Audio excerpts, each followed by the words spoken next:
صحابہ کرام تقریباً تمام یہی روایت کرتے ہیں کہ خاتم النبیین صلی اللہ علیہ وسلم سے زیادہ شگفتہ مزاج اور مسکراتا ہوا چہرہ کسی کا نہیں ہم نے دیکھا۔ یعنی مسکرایا کرتے تھے، مسکرا کے ملا کرتے تھے۔ ایک صحابی تو یہ بتاتے ہیں کہ جب بھی ملتے تھے تو مسکرا کے ملتے تھے۔ اب یہ رکھیے ذہن میں کہ آپ کے دل کی کیفیت کیسی ہوتی ہوگی، جس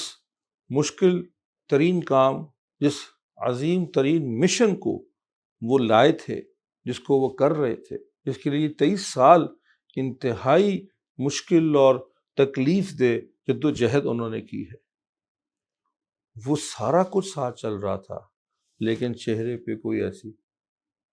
شکن، کوئی غصہ، کوئی غم ہر وقت کہ منہ لٹکا ہوا ہے، جی بس یہ بڑا غم ہے، جی مجھے بڑے کام ہے، جی میں تو دنیا کو، امت کو، کیا قیامت تک کے لوگوں کو سمجھانے بجھانے آیا ہوں۔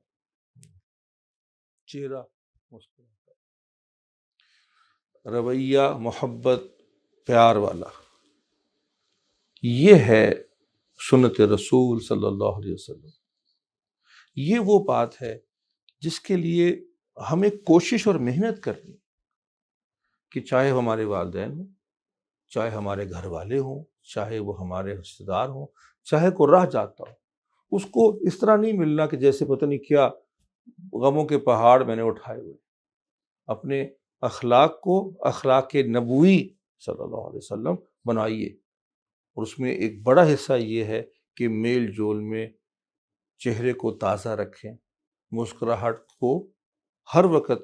ظاہر ہے ہر وقت تو نہیں ہو سکے گا، ہر کیفیت ہوتی ہے، کسی کے ہاں جائیں گے، کبھی خوشی کا موقع ہے، کبھی غم کا موقع ہے، لیکن جب آپ روٹین میں جو ہوتا ہے نا، اس کو کہتے ہیں کہ عام طور پہ جب لوگوں سے ملیں تو اچھے اخلاق سے ملیں، مسکرا کے ملیں، تاکہ حضور اکرم صلی اللہ علیہ وسلم کی یہ بھی ایک سنت ہم اپنے اندر زندہ رکھیں۔